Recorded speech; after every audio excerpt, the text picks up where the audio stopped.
is January 31st, and I'm slightly done with winter. This past weekend, my family got a bug. You could probably still hear it in my voice, but I'm not nearly as bad as I was. But we have just been cooped up in the house because my boys are contagious, so I don't want to share it with anyone. But then that means we're just staying in the house. So we have cabin fever. And I thought a thing that would make my day happier is if I filmed a video.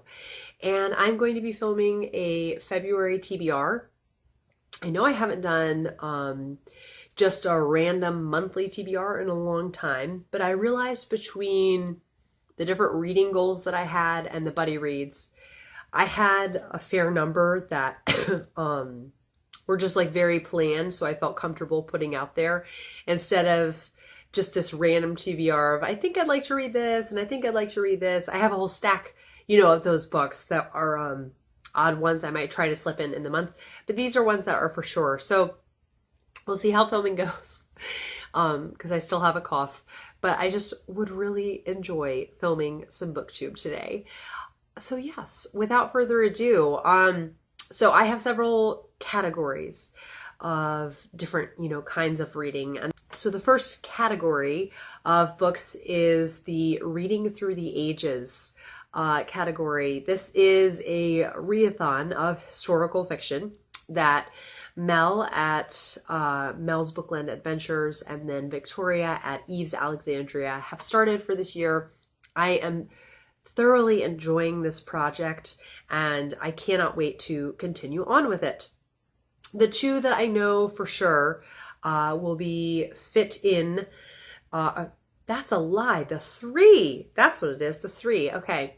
The first is Wolf Winter, and this is a kind of historical thriller mystery set in the 1700s in Sweden.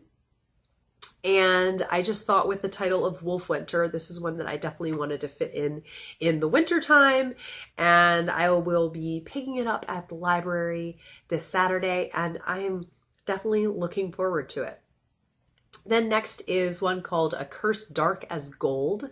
And this is what I will be listening to the audiobook on Hoopla.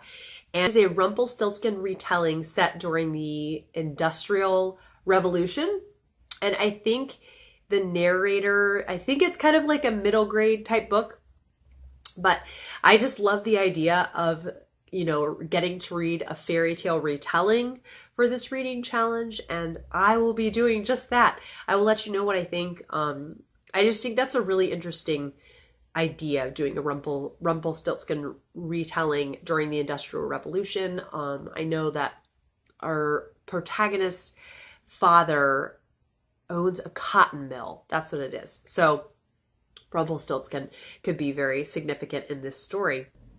Then the last one for Reading Through the Ages, which I have a hold waiting for me at the library of this, is The Pasha of Cuisine. I think this was a book that came out last year, and it's set during the Ottoman Empire. So this is for medieval Middle East. I think that's the challenge I picked this for. And basically, Pasha is a chef and a very well-known chef, and he just travels around to all of these different places and cooks amazing food. I think there is a love story interweaved within that. But I just liked the idea of the story. And I like the variety of the challenges that they have. So looking forward to those three. Then I am buddy reading two mysteries with Kate from the Novel Nomad. And the first one we will be buddy reading is The Snake, the Crocodile, and the Dog. This is one of the Amelia Peabody mysteries. And this one is a follow-up. It's Amelia and Emerson going back to Egypt. And I think, it's kind of standard procedure. But there is an additional character that was gained in the last book. So I'll be curious to see if there's follow-up with that. But I'm looking forward to this. And unfortunately, it's been a year again since we read Amelia Peabody. So we're definitely both very excited for it. And the next one that Kate and I will be reading is Come Hell or High Ball by Maia Chance. This was gifted to me by Kate, and I'm really looking forward to reading it with her. It's set in New York City. Yes, I couldn't remember the setting. And it's Flapper era in New York City. And the protagonist is a 31-year-old recent widow who was living in a loveless marriage, and then her husband, apparently after he died, she found out he had left her with all of this debt. So she's trying to figure out what to do with all the debt. She does have a faithful maid, Berta, so I'm already looking forward to the female friendship in this. And I think she's hired to do some kind of sleuthing. So I don't know if there's any mystery with her husband's death, but I'm looking forward to reading this nonetheless with Kate. This category of books are the books from my reading calendar. So in case you did not see my reading goals video, I have a calendar that features a different country each month, and I thought it would be fun to read a book from that country each month. So February is Australia. And I ended up having 3 irresistible books for this. I normally will not go out of my way to pick more than one, but it just happened this way. And the first is The Women in Black by Madeline St. John.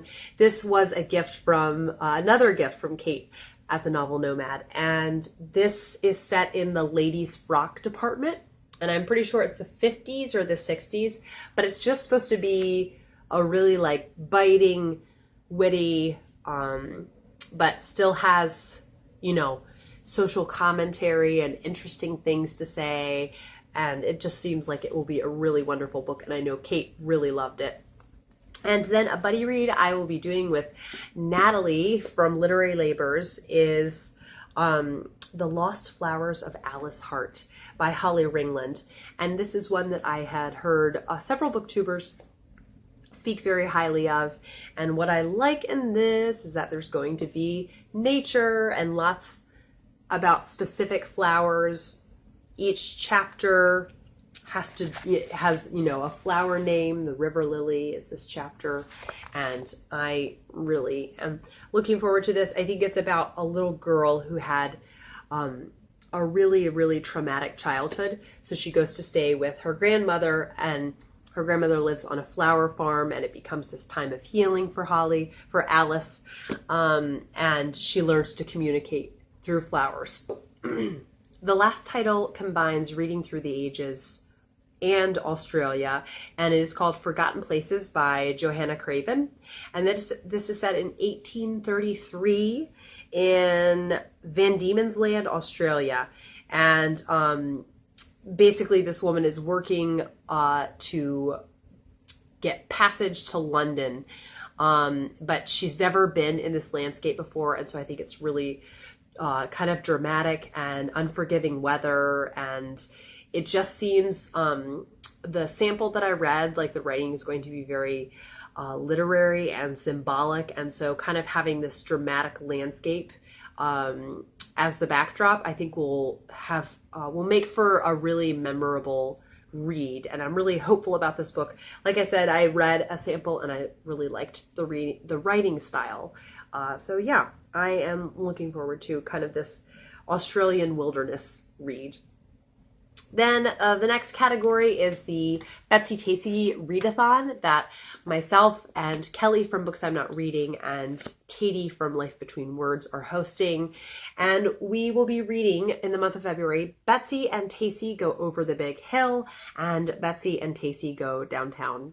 This is just going to be one of the major highlights of my reading year. I cannot wait to see the further adventures of Betsy, Tacy, and Tib and what they get up to in these next books. So the reading comes incredibly easy. These go by way too quickly, and I'm looking forward to continuing on. The next category is Victorian books. So I am still working my way through my 5-star Victober predictions, and the book that I will be reading over the course of the month, because it is around 600 pages, and that is The Heir of Redclyffe by Charlotte M. Yonge. Charlotte Yonge was Barbara Pym's favorite author I've just heard lots of really interesting things that make me want to read this. I know C.S. Lewis, yeah, I'm pretty sure C.S. Lewis thought that the male hero in this was like the ideal male role model and who he wanted to be the most like. So I thought that was very interesting when I had heard that.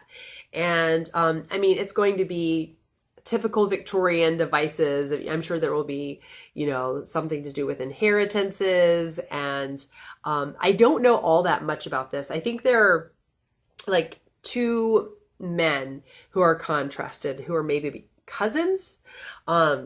But yes, other than that, like I said, I don't know much about it. I just know Charlotte Yonge was incredibly prolific and I want to read this. So yeah, like I said, it's around 600 pages. So I like the notion of just reading it over the course of the month. And it looks like there are around 60 chapters. Am I reading that wrong? I think around 60 chapters. So I think I could read 2 chapters a day and get it done, no problem. So then the next in the Victorian category is Henry Dunbar by Mary Elizabeth Braddon. And this is just about the title character. And he, I think, what was it that he did? He forged documents when he was really young. And so they send him off. And I can't even remember where he goes. I read the first chapter a couple weeks ago and then I didn't read anything else. And he's gone. He gets married. He has a daughter. They send the daughter back to England. So she doesn't know her father and he's coming back. He's been gone for, I think, like 35 years or something. And that is where the book starts. So you kind of hear about what he did, how he was away, and now he's coming back. And I think he's supposed to be kind of a nefarious character. So I want to give Mary Elizabeth Braddon, you know, I would like to have another book to love since I really did not enjoy the Trail of the Serpent. Next will be Garth Owen by Alan Raine. I really liked A Welsh Witch by Alan Raine. That was, I read a couple of Octobers ago. And so Garth Owen is about, I think, kind of a memoir about her growing up in the Welsh countryside, and I want to get to it because I really liked her writing style. And then a buddy read with Katie from Books and Things is Esther Waters. And this is kind of the story of a fallen woman. This is by George Moore, who is an Irish author. I haven't read anything by him, and it's about time I got to Esther Waters. And that is The Winter Sea by Susanna Kearsley. I will be reading this with Robin from Driftless Reader. And we are looking forward to reading this. We've both really enjoyed the Susanna Kearsley that we have read.